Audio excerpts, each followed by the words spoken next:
boy vaxtı zəng eləyə bilər, vacib zəngi olanlar.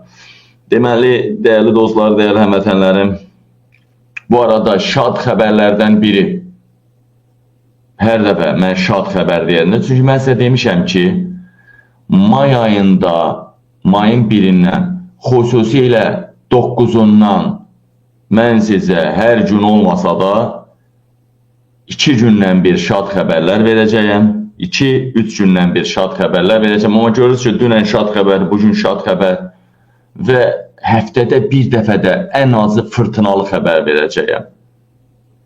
Yəni, inşallah İlham Əliyevin fərmanı may ayında verilməli idi. Yəni, ölməli idi İlham Əliyev. May ayında İlham Əliyev ölməli idi, rejimi ölməli idi. Amma hələ gec deyil, o bilər.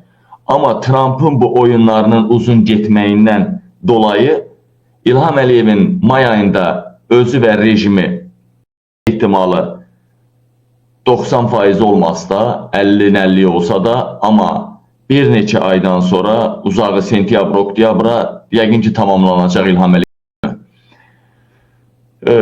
Və mən sizə hər dəfə şad xəbər deyirəm, bu gün də birinci xəbər şad xəbər deyəcəyim.